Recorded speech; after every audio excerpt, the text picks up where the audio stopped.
What's going on, everybody? Tony Tucker here, MJT Football. The whole gang is back together. We got a great show for you guys. We're going to be, I have redone the 2022 draft with all of the information that we have at our fingertips. We need to take a quick break and see if Joe's going to make the smart decision with his life after spending a week with a Chargers fan that is not us. Is he ready to come back a Chargers fan after this break?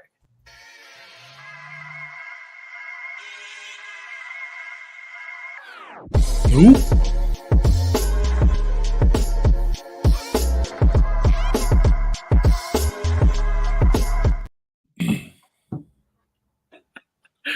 I realized I didn't have anything for the opening, and I just remembered the text you sent that you spent a week on your vacation hanging out with somebody, and then at the very end, they were like, oh, yeah, I am a Chargers fan.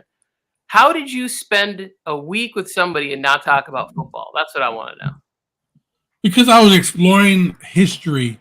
I was out there going around, checking everything out, and then we weren't even talking about sports. Like, that's how much I was enjoying my trip until he wanted to bring up the fact that he was a Charger fan and ruined the whole trip, made me throw up, and I was done with him. I told him, I said, look, buddy, lose my number, never call me again.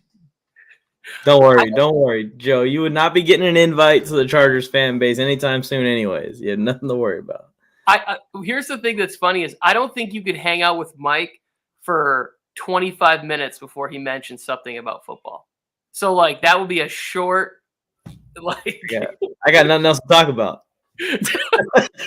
I got nothing else to talk about. Oh, my God. Well, everybody knew I was a Raider fan, so maybe that scares people off because I'm wearing Raider stuff on the East Coast, you know, and they probably don't want to bring it up. But I'll tell you this. Walking around with Raider stuff, like in New York and stuff, people were like, Raiders! I'm getting yelled at all. It was nice. It was actually good to hear all that. Joe, you're 6'5" and bigger than a doorway. It doesn't matter if you're a Raiders fan or not. Like you're an intimidating dude, just naturally. True. But I'm good looking too. There it is. I got the hots. I can't get to the drop right now. I cannot get to the drop. Let's talk a few fun topics that came out of the NFL meetings, right? They're doing all this stuff. And there's the more serious stuff. There's everybody talking about Lamar and Aaron Rodgers and Brian Gutekunst and all that. But let's talk about the number 0 being added. Are you guys a fan of this? I feel like I haven't talked to you about this. Let's start with Mike. Mike, are you for or against adding the number 0 to the NFL jersey? I'm for adding the number 0 to the jersey set. I don't know why it isn't already. I don't see what having a wide receiver wearing number 0 versus number 1 changes anything. They should have had this open for years. This should have been a thing. Calvin Ridley's already immediately putting it on. He didn't even wait. He said, all right, post the edit of me in that jersey right now. Joe, you're shaking your head. What's going on? Well, did you not hear Deion Sanders at the University of Colorado? He told people you cannot wear number 0 unless you want to be 0 because that's what it represents, that you're a 0 in the NFL community if you want to wear 0. So why would anybody want to walk around with a 0 on their chest? If you're gonna play like a 0, then you're not gonna be a part of a team. Get on out of here. Get that 0 out of here. And plus, it's a single 0. I mean, come on, a single 0 looks ugly. There's a 0 in every number, every 10 numbers. Joe, you had me with the 0 until you think double 0 looks better than just single 0? Of course, because that one Raider, Jim Otto, that's what his name, right? Don't say that one Raider. Jim Otto was amazing and the best player at his position, and probably the best center to ever play in the NFL. We're getting a little crazy with that, but he had 2 zeros in his name, Otto, at the beginning and end, 2 zeros in his number, and he's one of the Raider GOATs. So that just throws Deion Sanders' theory right out the window and onto the floor. I'm good. I'm good with anybody wearing the number 0 as long as you have like some sort of reason for it. Like, people will say, like, there's 0 people who are better than me. This is why I wear the number. I want some sort of backstory behind it. Not just like, oh, this is a cool number. I'm going to put a big donut on my chest Okay. And zero in our chat, not the number 0, but Zero, the guy who always comes in and chats with us. He said Michael Parsons wants to change his number to 0. I saw that yesterday too, but there's no way Parsons is doing it because we've seen NFL players want to change their jersey number before a certain time. Parsons is going to have to spend a lot of money to want to change that from number 11 to 0.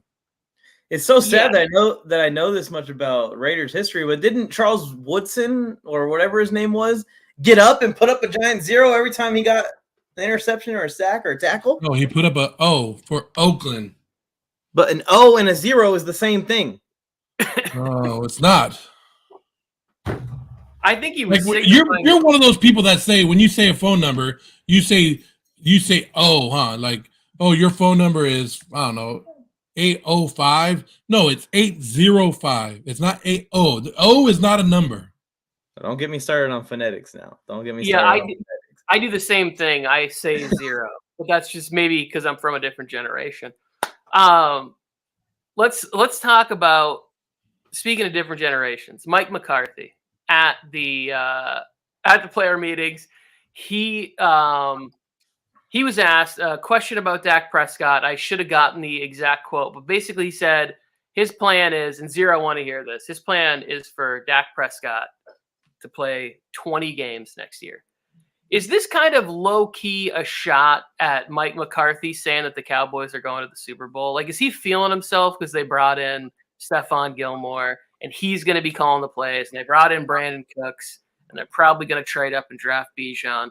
Like, you think Mike's feeling himself a little bit, Joe? He must be. He must be feeling really good. Like, I guess Kellen Moore was the only problem in Dallas last year to hold this team back, because apparently when they got rid of Kellen Moore, Mike McCarthy was like, you know what? I'm a great head coach again. I'm back. I'm back to doing my thing. No, 20 games? How is Dak going to play 20 games? Like, you're not going to be the number 1 seed over there. So you're going to say that you're going to lose before the Super Bowl? That's cool. I mean, that's cool if you're already planning on losing in the playoffs. I mean, that's what Dallas is used to. Also, I would like to point out to Mike, and I'll be the first person to defend Dak. You already know that. But I think that it's extremely unlikely now at this point to say that Dak is going to play every single game next season, just due to injuries already as it is.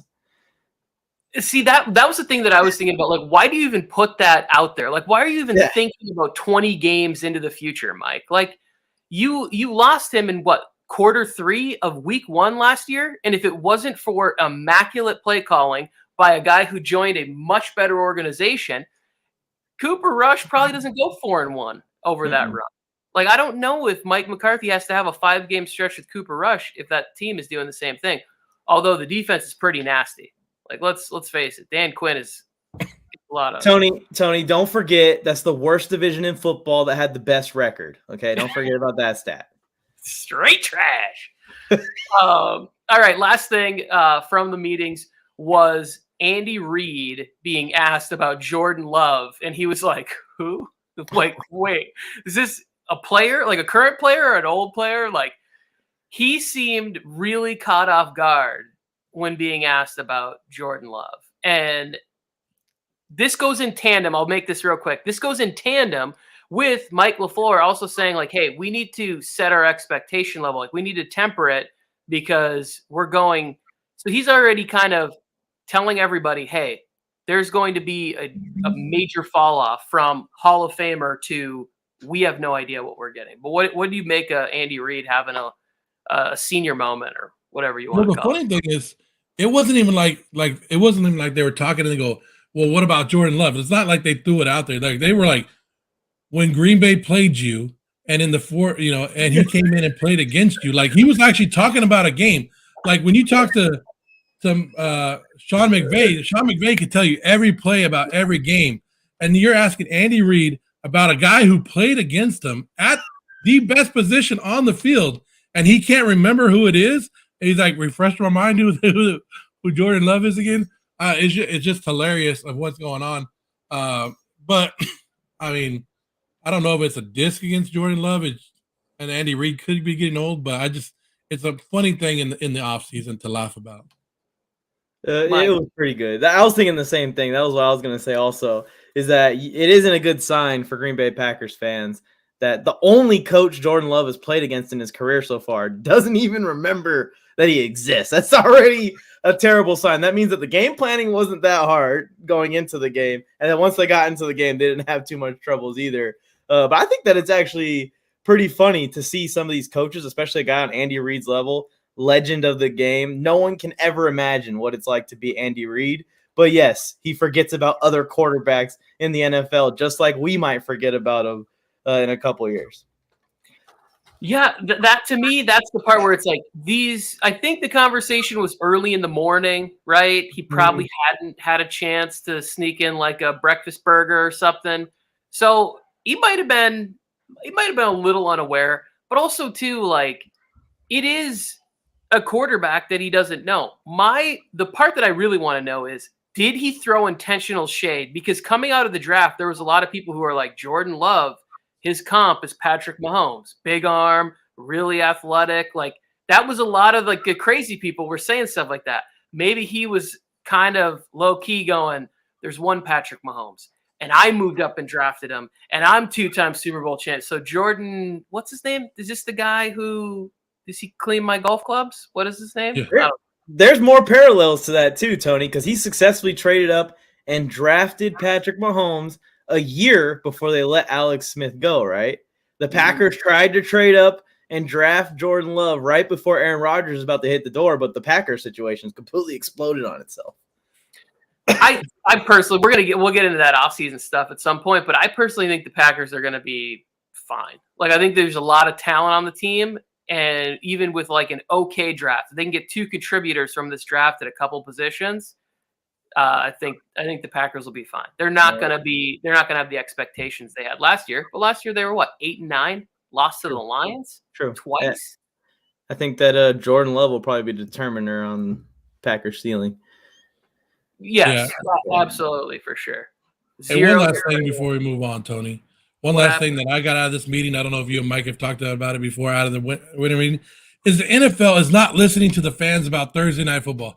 We don't want Thursday Night Football more. It's trash. Thursday Night Football is not about player safety. It's trash. And now they change it where your team is not can play multiple Thursday night games now. Now, instead of you can only play one. Now you can play multiple Thursday night team games on Thursday night. Ridiculous. NFL, what the hell are you doing? I have a question. Yeah. Can we have 2 Monday night games? That would be sick. Yeah, I'll take the 2 Monday night games over a Thursday night game. Yeah, that would be perfect. I wouldn't be opposed to that either. Having an earlier East Coast game for those people, right? Like having something that kicks off at about 4:00 and then the next one starts at 7, maybe even a little overlap in that time there. The problem with the NFL is they're getting so greedy, right? You do this deal with Prime, it's exclusive, and then Prime's like, hey, we're not getting any subscriptions and people don't really want to watch this because we're getting these terrible games. So now when you think about it, you could play 2 primetime games a year. Do you think they're going to be moving bad teams into those spots? No, they're going to be asking great teams that have Super Bowl aspirations to flex into those games late in the season so that Amazon can get eyeballs. Like, they're going to be asking to move big games that we want to see in Sunday Night Football or the late window on Sunday. They're going to be saying, hey, we need to move Chargers Chiefs to Thursday Night Football for this reason, so that we can put the 2 best quarterbacks in the NFL in prime time and sell some more subscriptions for Prime.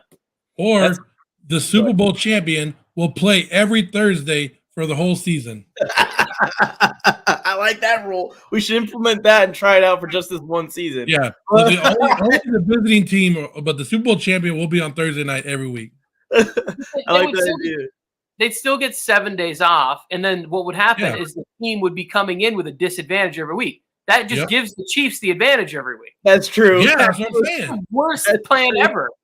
They'd probably sign off on that. But yeah, I'm with you guys. I'm with you, Tony, especially with that take what you just said. Is I'm less so thinking about the games being boring or whatever it might be, because I'm cool. I could watch any football game except for the games where the Raiders win. I could watch any other football game and have a great time watching it. But I am thinking about the competition part of it and how teams are going to get screwed over, especially when we start talking about flexing them in. last minute a couple weeks before. Like that Chargers Chiefs game when Herbert got hurt was on a Thursday night, I believe. Yeah. A 4-day week after the first week of the season. I mean, that's messed up. And a bunch of players got injured on both sides of the ball in that game. Yeah. What was funny was I think it was Art Rooney or whoever the owner of the Steelers is. It's Rooney, right? He was like, well, we need to be thinking about these families. Bro, you don't have to hide behind that. You could just say, like, I don't want to do this. We don't want to do this. He's like, what about the people who thought they were going to a game on Thursday and then they get flexed out and now the game is on Sunday, or they were going to a game on Sunday and it gets flexed into Thursday and they have to change their whole routine up or whatever. It's like, yeah, that does suck. And I would be irritated if that was me, if I had to like try to figure out how to make it to that game. But the ultimate thing that we should be talking about, and what they always harp on, is player safety. We shouldn't be making or asking these athletes to play a game on Sunday and then go play a game on Thursday. I would miss Thursday night football. Don't get me wrong. I would really miss it. But as far as thinking about players and safety, we shouldn't be asking them to play a game on Thursday. That's right.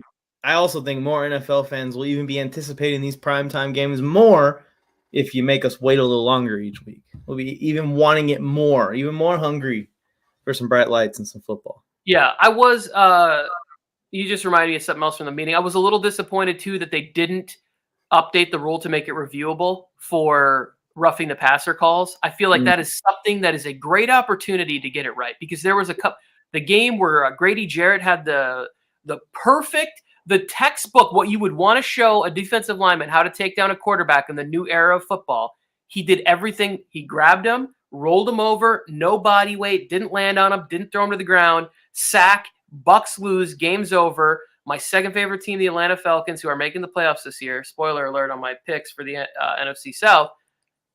Falcons win that game and probably have a better chance at making the playoffs last season. The same thing happened. Chris Jones on Derek Carr. That was a strip sack fumble. There was no body weight. That should have been reviewable. There was a couple other ones where it's like, this is garbage. Somebody from New York should call in and say, take that flag off the field. Like, and one in our favor even, Tony, with the Jalen Phillips one in the Dolphins game. But yeah, I agree with you on that. And the part that's got me like scratching my head and thinking conspiracy, honestly, against the NFL is that the XFL is not just reviewing roughing the passer or pass interference.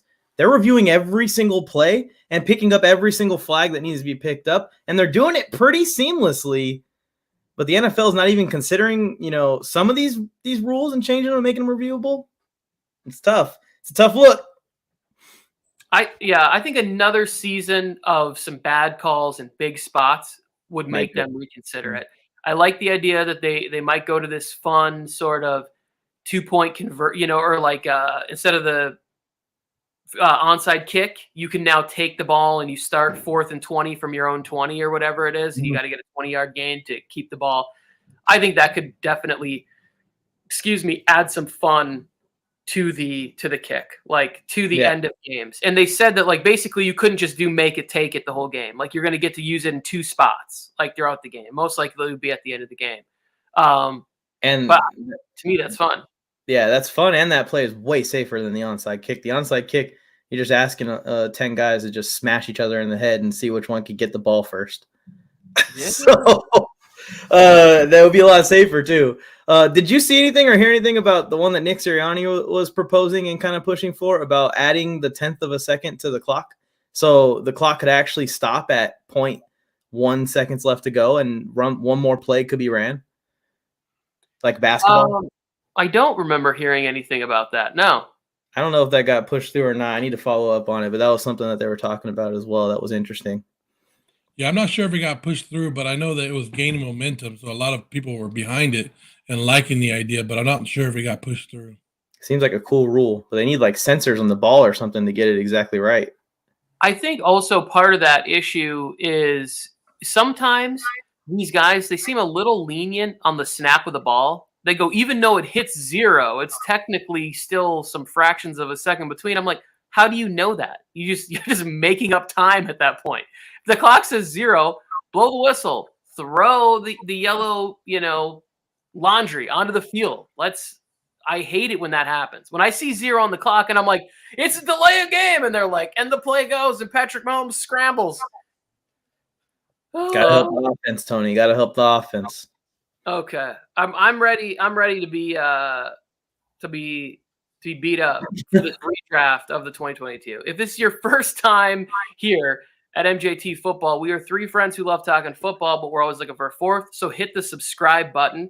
And if you're listening to the audio version of this, your best way to comment to us is by coming over to YouTube and subscribing, and you can leave your comments here. Mike and Joe will read them and let me know all the nice things that you guys say about me doing an exercise of taking. So basically, this is what I did, guys. I sat down, I took the information that we got from last year's rookie class, and I said, knowing all of that stuff, how would I put together some sort of a mock draft? Because it is mock draft season, but we still have a few weeks left, and next week we will be getting in 2 mock drafts and having fun with that whole, charade of us trying to pretend like we are NFL GMs. But in retrospect, based on how players played last year, I put this together. So I'm going to go ahead.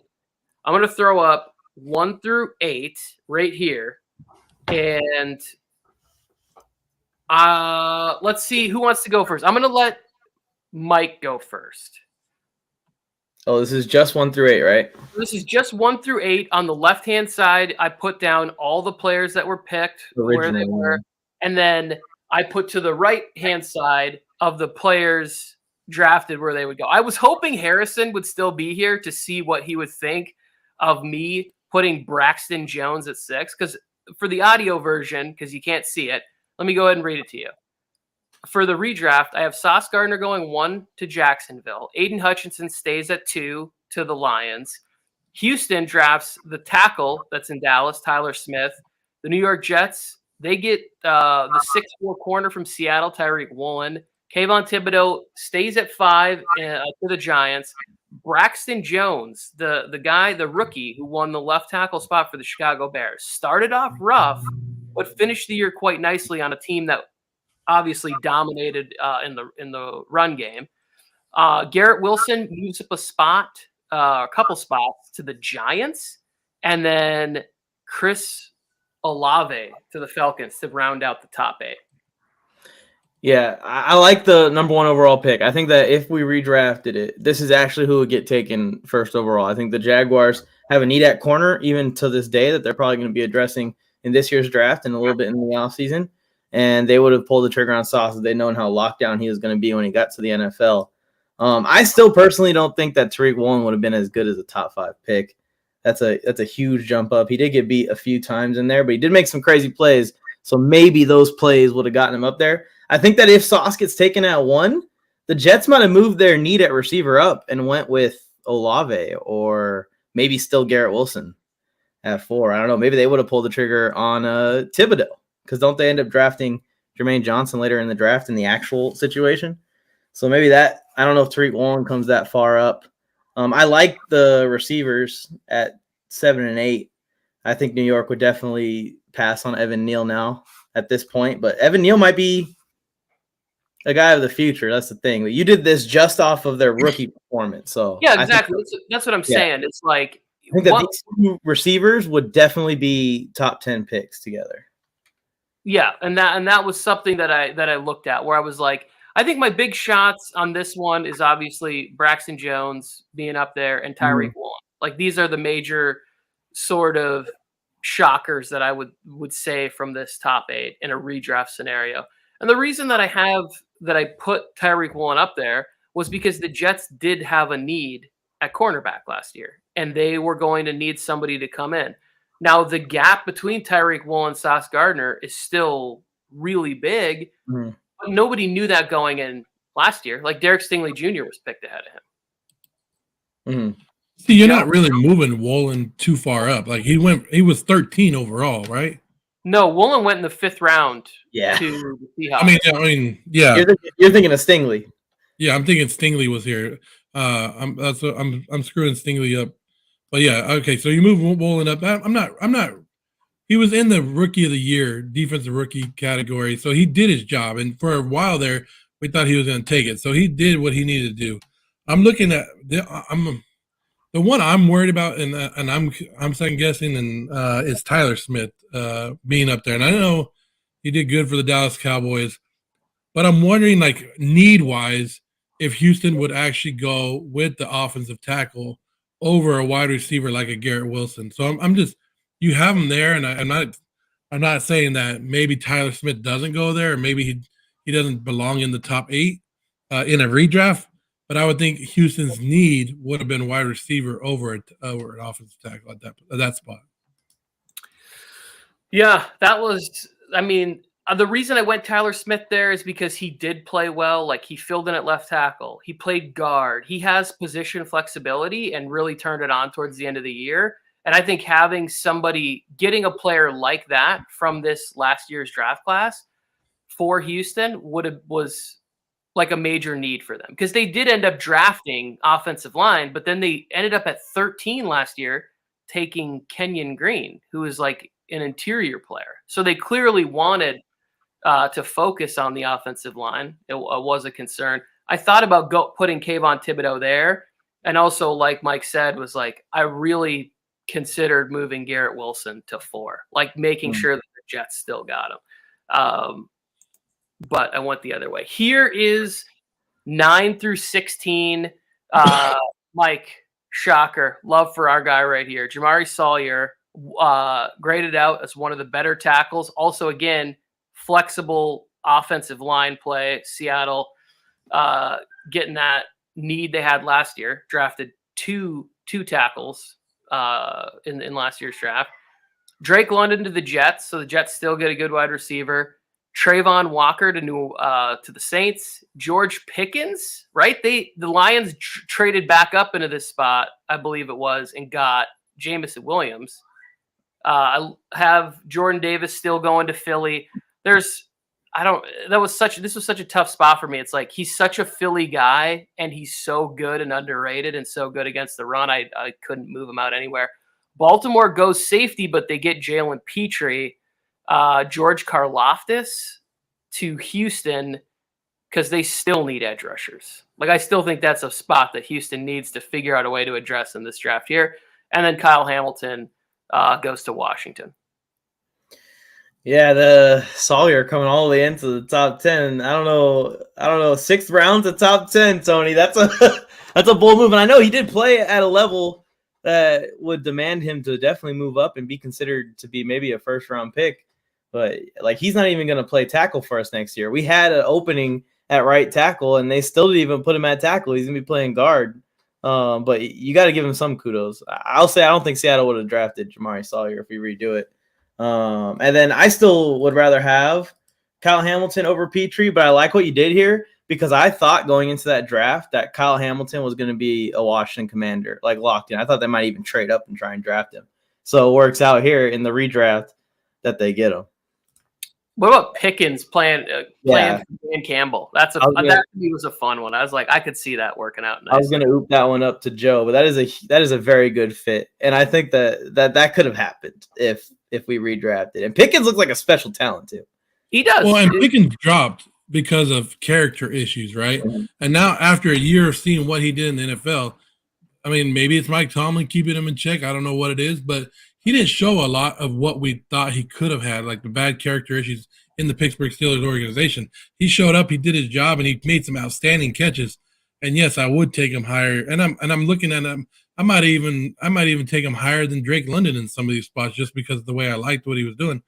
The only thing I'm looking at yours, Tony, and I'm looking is, I think Baltimore will still go Hamilton over Petrie in my spot, because of the missed tackles that Petrie had, and Hamilton was rated as the best safety this year.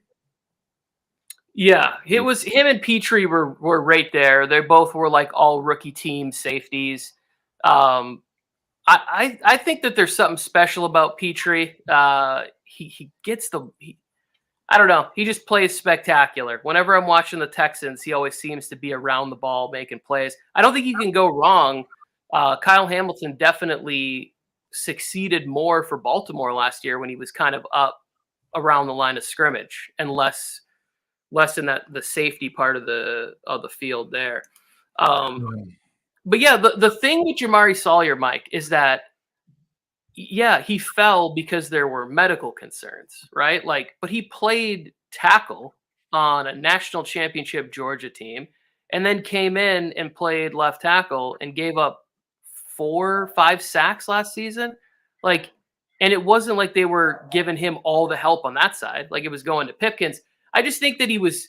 You're right, Mike. I don't think Seattle would draft him. I don't think would have it. But I'm saying, based on what we saw from him last year, like and all the tackles we saw, and maybe I'm a little biased because I did watch all of his snaps, but he just was very, very impressive to me.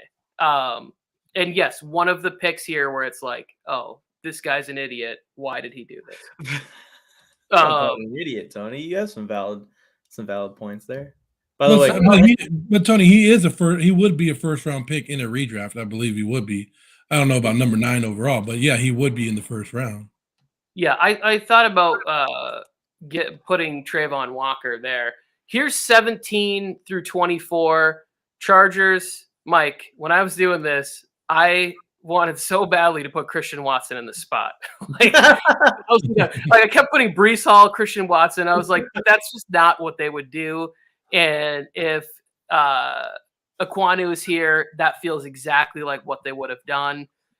Tackle and guard flexibility, kind of what they said they saw in Zion Johnson. Tennessee, instead of Treylon Burks, Jahan Dotson. New Orleans still gets a receiver, Christian Watson, in this spot. Kenny Pickett, I thought, has been perfect for Pittsburgh. Like, he played well down the stretch. It couldn't have been any better. This is another one here where it's a little crazy, but James Houston, it played really well, got pressures, got sacks, put up numbers, and you could say whatever you want. Aiden Hutchinson was getting all the double teams, but as a rookie, 8 sacks in his rookie year, I just think that kind of production would have put him up here in the conversation of being in the first round. And also, I just couldn't put like Breece Hall to the Kansas City Chiefs or something. Like, I couldn't give the Chiefs like some player that I'd be excited about. Jaquan Brisker is a guy that I really like, and I think that could have helped out the Packers secondary. And then Buffalo, it's like we all do this as fans. Like, every year we mock draft a running back to the Bills, and they never take it. It's like Breece Hall was on the board for you guys last year. Like Kenneth Walker was on the board for you guys. Dameon Pierce doesn't make it into my top 32, but still a great player there. And then Dallas gets a tackle. Abraham Lucas played really nice right tackle for the Seattle Seahawks. Joe, you want to go first this time? Joe. Yes. No, it's good. I mean, I don't see anything like major that I would try. I like how you brought in Brisker. I like it. I've always wondered if the Kenny Pickett, and I always wondered if Pittsburgh got the chance to do it again, and they saw the way the quarterbacks fell so far in this draft, if they would still take him at number 20, if not wait till the second, see if he would fall and sit somewhere in the second round. But I understand why you're redoing the Kenny Pickett, because he showed to be the best quarterback in the draft, and he showed to be a good fit for the Steelers later on in the season. So I like that. But I'm looking at this, and I'm like, ooh, Christian Watson on the New Orleans Saints. Woo! That'd be a good one. Especially in that Raiders game, Kenny Pickett was good. Just what we need, Tony. Another guy named freaking Houston chasing our quarterbacks in Kansas City. That's what I like to see. I like Christian Watson to New Orleans because they weren't able to get Chris Olave, so they wouldn't have had a receiver. There was one here. Which one was it? Breece Hall to Buffalo. I like that. I think that's what I was gonna say. I think the Chargers in this situation, with what that ended up happening with Trey Pickens and how he played through injuries and stuff, they might have still went with Zion Johnson here in this situation. Yeah, I thought about that, but also it's not as fun, right? Yeah, like Zion probably had a higher grade out as a guard grade. I didn't look into that, but Ekwonu, I I think he offers a higher chance of putting him out at tackle, right? And they always love that versatility. And you could still play a Kwanu. They could have drafted him and put him at guard, or let him have a camp battle against Pipkins last year. Is there a chance Is there a chance that the Chargers would have thought about cornerback? If they know that JC is going to bust the way he's busted so far. See, but that's the thing is I tried to take that kind of stuff out because Trent McDuffie is a player that I really liked. Yeah. And I would have loved to have imaginarily stole him from the Chiefs. That would have made me happy. So to finish off the first round, I put Tyler Linderbaum. He stayed with Baltimore. Solid, center. I'm not going to get into it. I left him there. I had the Jets, who went Breece Hall in the second round. Were clearly in the market for a running back last year, and they get Ken Walker because I didn't see another edge rusher that I really thought was here. I thought about mocking in Sam Williams from the Cowboys, who had some nice play for them last year, but Ken Walker just seemed like the more fun pick to put there. Jacksonville stays with Devin Lloyd. Green Bay gets Quay Walker, but they originally took him at 22 in the redraft. They get him here at 28. Zion Johnson stays in the first round, rookie all-team guard, but goes to New England. Like, this was a pick we thought, at least I thought New England, Zion Johnson felt like a New England kind of guy. I'm glad he's with the Chargers. Chiefs also get Trent McDuffie, but they just get him at 30 instead of 22. Charles Cross stays in the first round, goes to the Bengals. I still don't know why the Bengals don't draft offensive line. They had that need last year, and they should have done it. And then this one, the one that if we were redrafting, would Brock Purdy be a first-round pick based on what we saw on the field in 8 games last year? Mike? No way. No way in hell. I don't think that Brock Purdy... What game did Brock Purdy have last year that you look back to and go, yeah, Brock Purdy carried the Niners through that game? Oh, that Raiders game was impressive. The second half of that.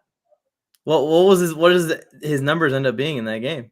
I think that he ever threw like 3 touchdowns, didn't he? Didn't he throw for 3 on 20 completions or 17 completions?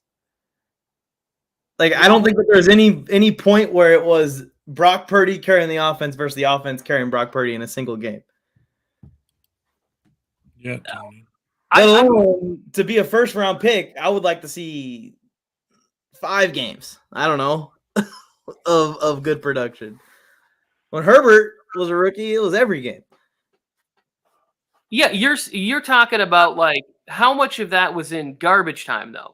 Brock Purdy didn't get to play garbage time or trailing football a lot, and when he did play trailing football, he performed. I'm not saying that I would draft Brock Purdy in the first round. But you're telling me of 32 GMs, they just watched Brock Purdy go on that run. None of them would be even consider it? I don't think so. I don't think he's that good. I think that he barely made the roster and barely made the NFL. He could be an XFL quarterback right now. Tony, where's Malcolm Rodriguez? I thought you would put him in the first round somewhere. I thought about it, but an off-ball linebacker is not going to. He's not going to make the jump. You gave no Detroit Lions love. What about Kirby Joseph? I thought Kirby Joseph was almost on there too. I was going in that Jaquan Brisker. It was close. I'm telling you, anybody, if you think that this is easy or you think oh, this guy's way off or he did this or that or whatever, if you just go back and look at the rookies that produced that were really good and you're trying to put them, fit them in on teams without using any of, I try not to use any knowledge, even though I have it, of what's gone on this offseason. It was like going into last season and some little genie told me, hey, these are the players. These are the 32, I basically had a pool of 46 players that I was okay, these guys really performed. Now, where could I fit all these guys in? Tyler Algier rushed for 4.9 yards a carry and 1,100 yards or whatever and a bunch of touchdowns. He's not in. There's Damian Pierce had a big season. He's not in this. I just started looking at it. I'm oh, there's some good players here that they just wouldn't make it in based on what they did. And having next to 0 quarterbacks makes it even harder on you, Tony, because now you're really having to try and piece together what team needs what position. Also, I was on second thought, if he's available at 17 last year, Brandon Staley would have drafted Derek Stingley. 100% would have happened. Again, I agree with you. That is not the exercise. That is not what we're doing. This is why we had you do it, Tony, because Mike and I, we can't keep bias aside. We can't. We'll be looking at him like, nope, that player's coming to our team. Well, you wouldn't, because you don't got to pick. There's quite a few players in the first round that dropped out that are really good players and that are going to have really good NFL careers. But that's not what the purpose of this was. Let's go to Joe's redraft. What? The Raiders traded the 5th overall and drafted Kayvon Thibodeau. Well, and that was one of the questions that you got to bring up too. Is like, after seeing what the Raiders went through, and like if you would have known that, and then seen the draft, would the Raiders still have made the trade for Davante Adams? After seeing everything that's gone through, I don't know. That's true. It could be completely different. Yeah, but so last year was just such a weird year because nobody felt strongly about the quarterbacks. Like what happens is like every couple of years you talk yourself into it. And I think the performance by Brock Purdy this year started talking people back into, hey, no matter what, if we don't have a quarterback, we should just take a shot on one. It doesn't matter. Like we should find out who's our guy and take a shot. Because this year, coming into this season, Sam Howell is a projected starter for a team. Desmond Ridder, projected starter for a team. Kenny Pickett, projected starter. And we're saying that draft class wasn't good, that only one quarterback went in the first round. Like it looks like Malik Willis isn't going to get any run in Tennessee. I keep hearing, like every time somebody talks about the Titans, they go, keep an eye on them for sneaky team to trade up for quarterback. I'm like, really? Why? 1 year in, you're not even going to give him an experimental time with Derrick Henry? Yeah. they chose Josh Dobbs on a do or die playoff. Oh, yeah, you're right. Dobbs over him. Like right. And he almost pulled that shit off too, and our whole lives would be different right now, Tony. It was Rayshon, wasn't it Rayshon Jenkins, the former Charger? Former Charger. I mean, you got to get rid of that ball, Dobbs. What are you doing? Former Charger sent the wheels in motion for the Chargers' collapse. The 27-0. Even I'm sitting in my living room going, hey, they're bringing pressure. There's 7 guys. There's 7 guys right here. You can't block all these people. Where's the hot route? Hot route. I felt like, Vince Vaughn in Wedding Crashers. Hot route. Now, if I did have all of my knowledge of everything that's happened to today, to this hour, then I would go back in time and whisper into Staley's ear and tell him, trade back or just draft Breece Hall. Whatever you got to do. Mike, I'm not even going to – during this exercise, I was like, Kenneth Walker's still here, Christian Watson, Breece Hall, Dameon Pierce, all these players that I would love to be on the Chargers roster. I was like, this is who it is. But I just kept thinking, like, what was the need going into the draft for the Chargers? And they wanted offensive line, and they wanted position flexibility. And that was why they drafted Zion. So that's why I mocked Aquanu to them. Like, I tried to be as fair as I could and still evaluating, like, sort of ranking where I had the players where they were at. And I think the toughest part I had is the offensive line, is because I don't know enough or watch offensive linemen closely enough really to know, like Braxton Jones, you go look it up. He's graded really well and all this stuff, but how much pass blocking did he really do for the Bears? Like he was really effective on a team that had a quarterback who set the record for rushing yards. Yeah. But he graded really well. That's tricky. It is. It was fun. It was weird. Anybody who has thoughts, I'm open to hear them. Although I'm probably not going to read the comments, but send them anyway because we need them. You're honest. Is that not how that works? Are you not supposed to be honest? I'm not usually honest. Okay. Oh, Mike's gonna Good read job, them all. Tony. You did a great job. Thank you, Joe. I don't know why we Then need to make 4 or 5 different accounts where I can come on and just bash you. And you all know it's me, but as coming from my mouth, from you and you did a great job. But my burner accounts will say different. I really wanted the Raiders to have a pick so that I could just I could mock the most random, practice squad player ever just to troll you in one of these. Matt Ariza to the Raiders. Like Cole Strange. Too soon. Yeah, Cole Strange. Raiders trade up with the Patriots. They trade Devontae Adams and they draft Cole Strange. And then trade Cole Strange to the Bears a couple weeks later. Didn't he get cut though? I thought Leatherwood got cut. He got cut. Yeah, he got cut. Yeah. Give him. We don't have any questions, boys. There's zero. There's zero. Nobody's questioning Tony because they know that Tony has the mind of a great GM. I was sitting there. My wife came over. She's like, "What are you doing? Why are you pulling your hair like that?" Like I was just sitting there and I'm just going through all this stuff. She's like, "Why are you doing that?" So my hair is all crazy right now because I'm just sitting there going, "No, I can't do that." But I did it. Put it out there into the universe. Great show, gentlemen. Anybody who's new, MJT Football, please consider hitting the subscribe button. Zero says he has many questions. Are you not happy that you got Abraham Lucas? Huh? Spit him in there, Zero. We'll answer him. And not only that, I had your guy Tyler Smith as a top 3 pick in the NFL in a weird alternate universe version. For the other Texas team. So starting next week, are we going to start doing this year's draft? Yeah. Yeah. I mean, unless you want me to go back to 1986 and then really just. They really screwed it up back then. Yeah, could have gone a little further back, Tony. Yeah. 1983, the Chiefs draft some guy named Todd Blackledge over Dan Marino. That was a good draft. That draft was.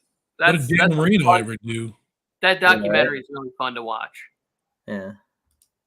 What was it? Zero. We're killing time. Just went from a first round pick to a 7th round pick or something like that. I don't think he has any questions. This isn't a question. This is a statement. He's saying live action Lion King or the original movie. This is a really tough one for me, Zero. I'm not gonna lie. I'm not gonna lie at all. It's really tough. I've not seen either. I've seen both. Probably, I've seen the original one 250 times, and I've seen the live action one probably 15 times. 250 times? Oh, when I was a kid, I would play the Lion King all the time. Jeez. I'm just doing the math on the hours on that. That's a lot of time. Mighty King, so enemies beware. I'll do the whole soundtrack right now. Okay, Zero doesn't have any questions. No questions. I think he was saying yes. Mike hasn't seen anything. How many W's do Raiders get with Jimmy G next season? Let Joe answer this one. 17. No, I have not. And that's including preseason. The only movie I've ever seen in my life is Gridiron Gang and Longest Yard. Wait, Joe, here's a real question. Vowels in Jimmy Garoppolo or Raider wins? Which one is more? That's a good TikTok idea. There's a lot of O's in his name too. Keep that in mind. A lot of zeros. Yeah, I have no idea. -3 wins. Unless you spell Garoppolo the way Mike spells it. They'll probably go 4-0 in the preseason. Oh, how did I spell it? GIR or something like that in one of your videos. I've never spelled Jimmy Garoppolo's name correctly, I don't think. GA. You know what? We should do that would be a good show idea. We do names. Well, we got to spell names. NFL spelling bee. Oh, you guys, I can't read or spell. I have to be the host. Ang Bang Magmiga. Ang Bang Magmiga. Yeah. Well, I mean, we're all screwed up, but Okay, right now, just for fun, Joe, Arnold Ebiketie. Penn State. Ebiketie. Can you give me the word in the sentence? I don't. Arnold Ebiketie is going to have double-digit sacks for the Atlanta Falcons this year. EBIKUETE.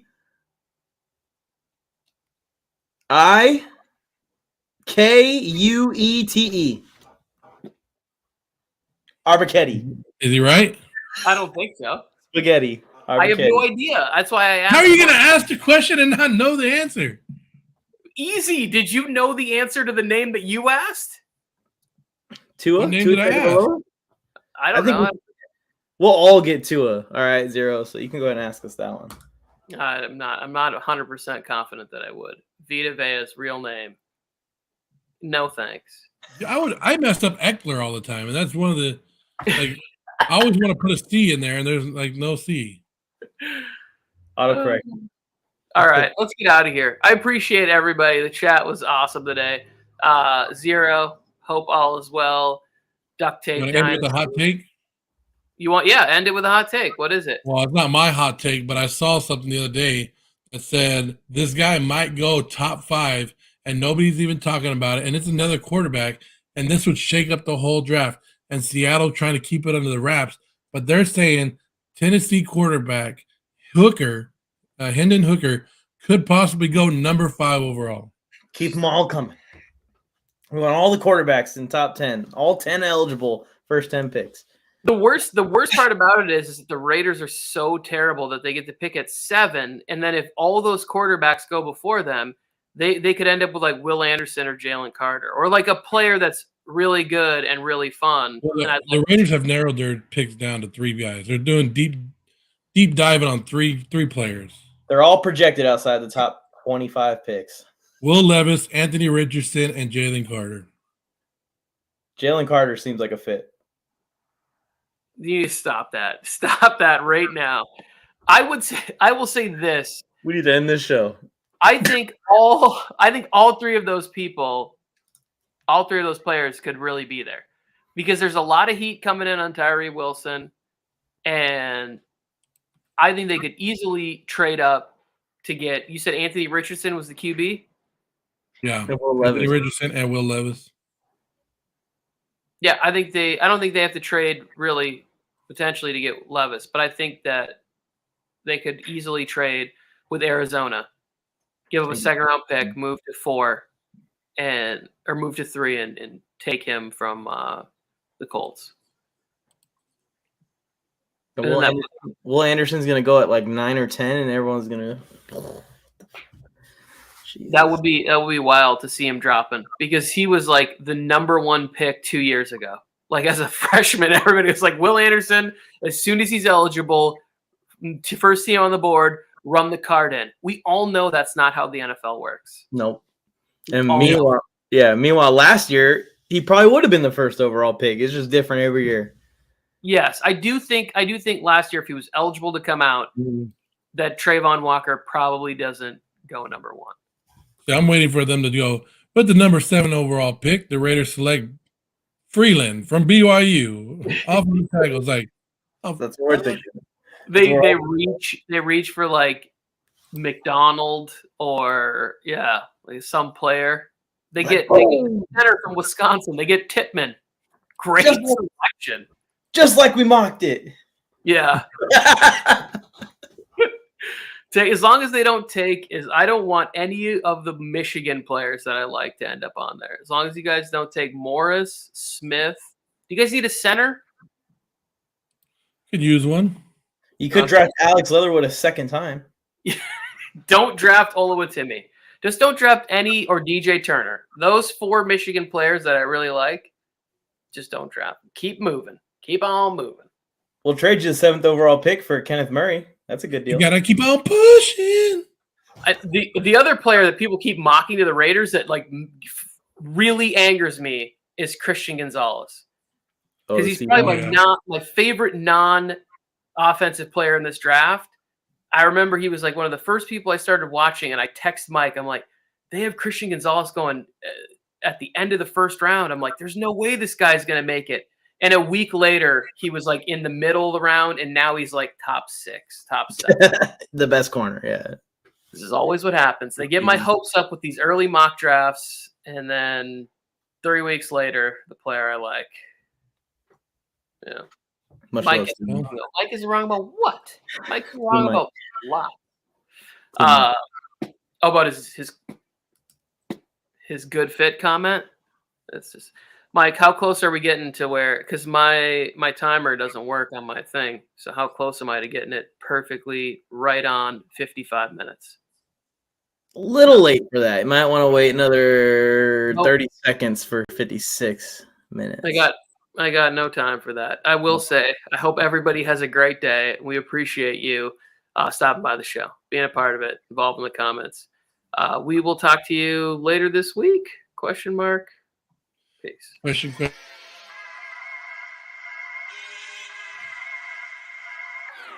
Drew Lock is the GOAT.